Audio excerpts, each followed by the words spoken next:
Promise to पे, वादा करना या पेशकश करना, कैसे वो साबित होगा? आपके पास क्या जानकारी है? पावर पॉइंट और सब कुछ इन्होंने बताया। बहुत गंभीर इसलिए है क्योंकि न्यूयॉर्क की ब्रुकलिन कोर्ट ने गिरफ्तारी का वारंट इशू किया है। और क्यों आज तक इसकी पुष्टि नहीं कर रहा है क्योंकि अभी इसको लेकर जानकारी पूरी आनी बाकी है। ब्रुकलिन की कोर्ट ने गिरफ्तारी का वारंट इशू किया है, ये कंफर्मेशन है, इसमें कोई दिक्कत। क्यों इशू किया है? क्योंकि वहां की जो सिक्योरिटीज एंड एक्सचेंज है उनके पास कहीं से जानकारी मिली कि इस ट्रांजैक्शन में कुछ ना कुछ गड़बड़ है। तो वहां की जो सेबी की संस्था हमारी बिल्कुल उसी तरह की संस्था, उन्होंने क्या किया, उन्होंने इसके ऊपर सीधे इन्वेस्टिगेशन के ऑर्डर किए और पुलिस ने पूरे मामले को इन्वेस्टिगेट किया। पुलिस ने जब पूरे मामले को इन्वेस्टिगेट किया, उनको प्राइमा फेसाई कुछ जानकारियां मिली, कुछ सबूत मिले, तो फिर उन्होंने वहां का जो प्रोसिक्यूटर है उस प्रोसिक्यूटर को ये केस हैंडओवर किया। उस प्रोसिक्यूटर क्या होता है, वहां का जो प्रोसिक्यूटर होता है वो उसके बाद एक ग्रैंड ज्यूरी को फॉर्म करता है। ग्रैंड ज्यूरी जो 23 लोगों की होती है और उस इलाके के जो ज्यूरिसडिक्शन में जो लोकल सिटीजन होते हैं उनकी उसमें इन्वॉल्वमेंट होती है। उसके बाद ग्रैंड ज्यूरी ने वहां पे सीक्रेट में, पब्लिक में नहीं, सीक्रेट में बाकायदा इसके ऊपर मीटिंग की और मीटिंग करने के बाद वो इस निष्कर्ष पर पहुंचे कि जो आरोप लगाए गए हैं ये आरोप गंभीर हैं and there are sufficient evidence कि इनके खिलाफ मुकदमा चले। तो ग्रैंड ज्यूरी के बाद, जब ग्रैंड ज्यूरी के बाद मामला, जब ग्रैंड ज्यूरी ने इसको आगे बढ़ाया, जब उन्होंने क्लियर कर दिया, तब यह मामला अब कोर्ट में, ट्रायल कोर्ट में गया है और अब ट्रायल कोर्ट में जो है अब इस पर मामला आगे बढ़ेगा। दो चीजें महत्वपूर्ण है, दो आरोप है अडानी के ऊपर। पहला आरोप इस बात का लगा हुआ है कि घूस देकर कॉन्ट्रैक्ट लिया गया, पहला आरोप यह है, घूस देकर कॉन्ट्रैक्ट लिया गया। दूसरा आरोप यह है, आप कह रहे हैं घूस देकर, यहां लिखा है पेड और घूस की पेशकश, चलिए आई स्टैंड करेक्ट, घूस की पेशकश करके कॉन्ट्रैक्ट लिया गया और 20 साल के प्रोजेक्ट में $2 बिलियन का प्रॉफिट, $2 बिलियन का प्रॉफिट जो है वो एक तरीके से दिखाया गया प्रोजेक्शन। दूसरा जो आरोप है और जिस पर अमेरिका इस पर कूदा है वो ये है कि मिसलीड करके इन्वेस्टर से पैसा लिया गया और उसमें जो हिंदुस्तान के जो अधिकारी हैं उनको ये पैसा दिया गया ये कहने के लिए कि आप इन्वेस्टर्स के सामने ये कहिएगा, उनके बैंक के सामने कहिएगा ये बहुत अच्छा प्रोजेक्ट है, इसमें आप पैसा लगाएं और इसमें आपको फायदा होगा। तो झूठ बोल के इन्वेस्टर्स को गुमराह करके पैसा, ये दो गंभीर आरोप। अब इसमें जो चीज सबसे महत्वपूर्ण बात है, मुझे लगता है कि ये मामला क्यों गंभीर है, क्योंकि जो 5 काउंट किए गए हैं उनमें से उनके इन्वेस्टिगेटर को शायद पावर पॉइंट प्रेजेंटेशन भी मिला है और साथ ही साथ एक्सेल शीट भी मिली है जिसमें बाकायदा यह डिस्कशन हुआ है कि इस तरीके से पेमेंट होगा और उसका नाम डेवलपमेंट फी के तौर पर किया गया। और एक बात और है कि खुद उनके पास इस बात की भी जानकारी कि फला तारीख को गौतम अडानी खुद इस अधिकारी से मिले जिसका नाम कॉन्फिडेंशियल नंबर 1।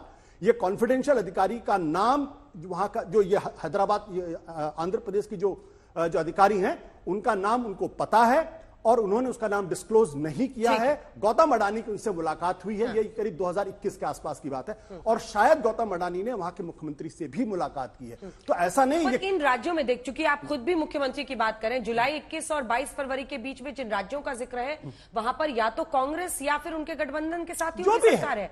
कांग्रेस की सरकार आप देख ही रहे छत्तीसगढ़ में, YSRCP तमिलनाडु, ये आंध्र प्रदेश की बात हो रही, जो मैं बात कर रहा हूं, जो मुलाकात की बात उसमें चार्जशीट में कही गई है वो आंध्र प्रदेश में किसी हाई ऑफिशियल, डीएमके की तमिलनाडु में, बट बीजेडी की ओडिशा में, ये कॉन्क्लूसिवली उनके पास प्रूफ है कि गौतम अडानी की मुलाकात हुई है और गौतम अडानी ने उनके ऊपर ये प्रेशर डाला है कि आप फौरन इस कॉन्ट्रैक्ट को करिए और उसको इन्फ्लुएंस करने की कोशिश कीजिए, उनका आरोप है। अभय दुबे जी एक छोटा सा जवाब इस पर, और मेरे सवाल का आपने पिछली बार जवाब नहीं दिया। ये 5 राज्य जो है वहां पर बीजेपी की सरकार नहीं है, ऐसे में सवाल ये उठता है ना, अगर मुख्यमंत्री से भी मुलाकात हुई है, अगर अधिकारी वहां पर है जो कर रहा था, तब तो फिर कटघरे में आप या आपके साथी आएंगे और सब जानते हैं छत्तीसगढ़ में उस वक्त कौन सीएम था या आंध्र प्रदेश, तमिलनाडु। इसका एक जवाब जरूर दीजिएगा अभय जी। देखिए पहली बात तो कॉन्ट्रैक्ट, हाँ बिल्कुल 100% दूंगा। ये कॉन्ट्रैक्ट जीता किससे है? अडानी जी ने स्टेट के डिस्कॉम से जीता है क्या? Solar energy corporation of India Bharat सरकार से, उनके साथ पावर परचेस एग्रीमेंट। वो तो डिस्कॉम से पावर सेल का एग्रीमेंट नहीं होगा तो कैसे पावर परचेस एग्रीमेंट कर पाएंगे अडानी जी? ये आंखों में धूल झोंकना बंद करनी चाहिए भारतीय जनता पार्टी को। ये जो समरी लिखी ना इस ऑर्डर की, उस समरी में ही लिख दिया है उन्होंने। जब अडानी जी की तरफ से उस कोर्ट में ये कहा गया कि हम लोग ऑनेस्ट हैं और हम लोग रिश्वत नहीं देते, तो वो कोर्ट कहती none of these was true in the months and weeks before making these representation in connection with the offering, defendants were personally involved in paying or promising the equivalent hundreds of millions of dollars. Bharat में तो जांच कराइए साहब, अपराध यह है कि भारत में यह रिश्वतें दी गई। उनका मुकदमा इसलिए दर्ज किया कि $750 मिलियन की जो टोटल उसमें बॉन्ड्स इशू किए गए थे, उसमें से $175 बिलियन के अमेरिका के लोगों के थे, इसलिए वहां पर कॉज ऑफ एक्शन है। तो आप कम से कम प्रधानमंत्री जी बचाने की कोशिश मत कीजिए। एक के बाद एक मुकदमे मैंने आपको गिनाए सारे कि कैसे उनको बचाने की कोशिश कर रहे हैं। जब वो ओवर इनवाइसिंग का केस था तो क्या हुआ कि अडानी जी की कंपनी सिंगापुर, लेटर रोगेटरी जारी हो गया तो सिंगापुर की कोर्ट चले गए, क्योंकि वहां एक खबर इस वक्त आ रही है, वो अपने दर्शकों को बता दें कि तमिलनाडु हैज नथिंग। जो इलेक्ट्रिसिटी मंत्री, एक सेकेंड, जो बिजली मंत्री हैं तमिलनाडु के सेंथिल बालाजी, उन्होंने एक स्टेटमेंट जारी किया है। पढ़ना जरूरी है क्योंकि इस मामले में बहुत संजीदगी से डील करना चाहिए, इधर उधर सिर्फ आरोप लगाने से नहीं होगा। तमिलनाडु का अडानी की फर्म से कोई लेना देना नहीं है, ये बिजली मंत्री वी सेंथिल बालाजी ने थर्सडे को कहा है। तो ये बात इसी तरीके से सामने आने भी चाहिए। देखिए, जो गंभीरता है तमाम आरोपों को लेकर, वो एक मैं एक बार आ रही हूं अमित जी आपके पास, लेकिन गंभीर मामला इसलिए है क्योंकि अगर आप इतने बड़े रकम के ब्राइबरी की बात कर रहे हैं और ये कह रहे हैं कि वहां पर लेवल 5 में पहुंच गया है, कोर्ट्स में हियरिंग, चार्जशीट है, तो जाहिर तौर पर तमाम बातें तो सामने आ ही गई है ना सिद्धार्थ। ना इसमें और जो हिंडनबर्ग वाले मामले में एक बहुत बड़ी फर्क समझनी पड़ेगी। वहां पे एक प्राइवेट रिसर्च एजेंसी ने एक प्रकार से कुछ रिपोर्ट दिया था। ये कार्रवाई है, कोर्ट की कार्रवाई है, एसईसी की कार्रवाई है, इसमें एफबीआई इन्वॉल्व था, डिपार्टमेंट ऑफ जस्टिस इन्वॉल्व है, उनका क्रिमिनल डिवीजन, तो ये काफी सीरियस है। हिंडनबर्ग से इसका कोई कंपैरिजन नहीं है। और जो एक चीज और अपने दर्शकों के लिए हम बता दें कि भारत की सेबी और यूएस का जो एसईसी है, उनका एक आपस में अग्रीमेंट है जहां पे सेबी पे ऐसे केस में अब अनिवार्य हो जाता है कि उनको स्टेप करना पड़ेगा। और इसलिए हम इंतजार कर रहे हैं कि सेबी इस विषय पे क्या कहेगा। और एक बड़ा सवाल जो उठता है कि 2 साल बाद हिंडनबर्ग के मामले में अगर ऐसे फिर से प्रश्न उठते हैं, तो आज जो भारतीय बाजार में हमने बिकवाली देखी शेयर्स की, इतना नुकसान हुआ 2,60,000 करोड़ से अधिक का, कहीं ना कहीं पे कॉरपोरेट गवर्नेंस को लेके जरूर सवाल आ रहा है अंजना। और जो राज्य हैं, इससे आप देखिए बाहर विदेश में भारत में एज ए इन्वेस्टमेंट डेस्टिनेशन, क्योंकि केंद्र की भी एक संस्था इन्वॉल्व है, 5 राज्य भी इन्वॉल्व हैं, भारत का एक बहुत बड़ा ग्रुप इन्वॉल्व है। तो एक जो मुझे ये यहां कहना पड़ेगा कि कहीं ना कहीं पे इस पे गंभीरता से विचार होना चाहिए, क्योंकि इन गंभीर आरोपों का जवाब जो अडानी ने इनको डिनाई किया है, प्रेस रिलीज इशू की है, बट इसका असर तुरंत पड़ गया। $600 मिलियन का जो बॉन्ड इशू था वो रिकॉल करना पड़ा।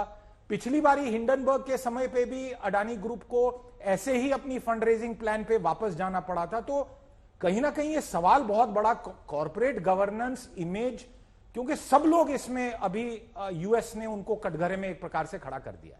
ठीक है, अब देखिए, अब मैं 2 सवालों के साथ आपके पास आ रही हूं। देखिए, एक प्रश्न रिटेल इन्वेस्टर्स का उठता है अमित मालवीय जी, और कॉर्पोरेट गवर्नेंस को लेकर एक सबसे बड़ा प्रश्न है जिसका जवाब आपको रिटेल इन्वेस्टर्स को देश में देना चाहिए। इस तरह की परिस्थिति, वो साजिश रच रहे हैं, हिंडनबर्ग ने ये कर दिया, लेकिन जो फॉल आउट यहां इंडिया में होता है वो सब देखते हैं।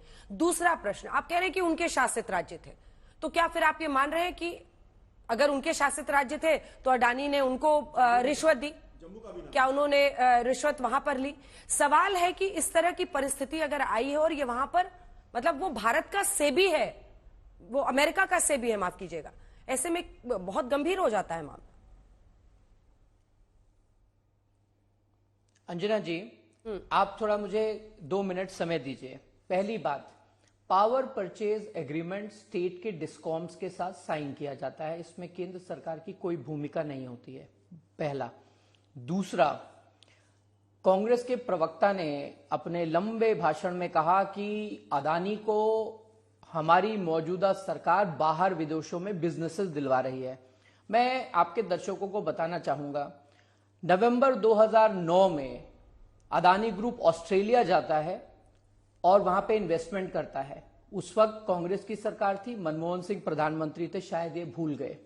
इन्होंने बांग्लादेश की बात करी। बांग्लादेश का जो करार था वो 2010 में हुआ शेख हसीना के साथ, जब वो हिंदुस्तान आई थी, और उस वक्त थर्मल पावर प्लांट लगाने का जो निर्णय अदानी ग्रुप का था कांग्रेस की सरकार के दौरान हुआ था। 2011 में क्वींसलैंड अबॉट पॉइंट कोल टर्मिनल में $1.98 बिलियन का जो इन्वेस्टमेंट किया, तब कांग्रेस की सरकार थी। अदानी ग्रुप ने इंडोनेशिया सुमात्रा प्रोविंस में $1.6 बिलियन का जब इन्वेस्टमेंट किया, तब भी केंद्र में मनमोहन सिंह यानी कांग्रेस की सरकार थी।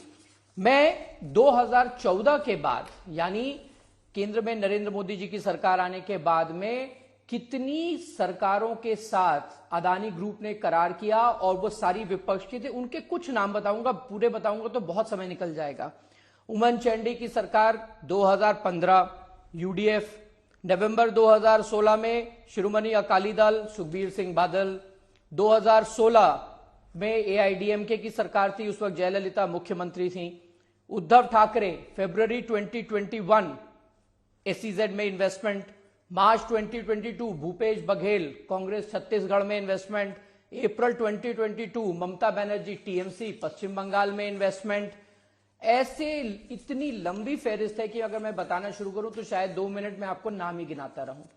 अब मैं आपके सवाल पे आता हूं। आपने कहा कि रिटेल इन्वेस्टर्स की हमें चिंता करनी चाहिए, जरूर कॉर्पोरेट गवर्नेंस, कॉर्पोरेट गवर्नेंस 2014 से लेकर, और कॉर्पोरेट भी, हाँ मैं आ रहा हूं, 2014 से लेकर आज यानी 10 साल के अंदर इस देश में वेल्थ क्रिएशन जो है वो डबल हो गया है। यानी आम इन्वेस्टर जो स्टॉक मार्केट या म्यूचुअल फंड के माध्यम से इन्वेस्टेड है, उसकी जो अर्निंग है या वेल्थ क्रिएशन है वो कई गुना बढ़ी है।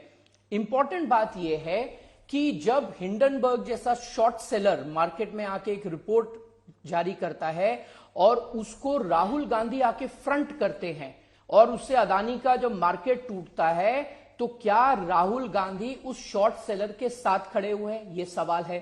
दूसरा, जब Adani group dollar denominated bonds US में ऑफर करने जाता है, उसी वक्त इस प्रकार की एक रिपोर्ट आती है जो इंडाइटमेंट नहीं है, जो सिर्फ एक चार्जशीट है और उसमें खुद लिखा गया है कि ये सिर्फ एलिगेशंस है। राहुल गांधी सामने आके प्रेस कॉन्फ्रेंस करते हैं। 2023 में जॉर्ज सोरोस ने इसी प्रकार से हिंदुस्तान को और हिंदुस्तान के सभी बिजनेस हाउसेस को और खासतौर से अदानी ग्रुप को टारगेट किया। राहुल गांधी वही भाषा बोलते हैं। इस बार का मामला अलग है। आ रहा हूं, देखिए, हिंडनबर्ग की एक रिपोर्ट थी, वो अलग बात थी। इस बार अमेरिका का सेबी, जो कि वहां एक फेडरल कोर्ट भी है, उसकी बात है।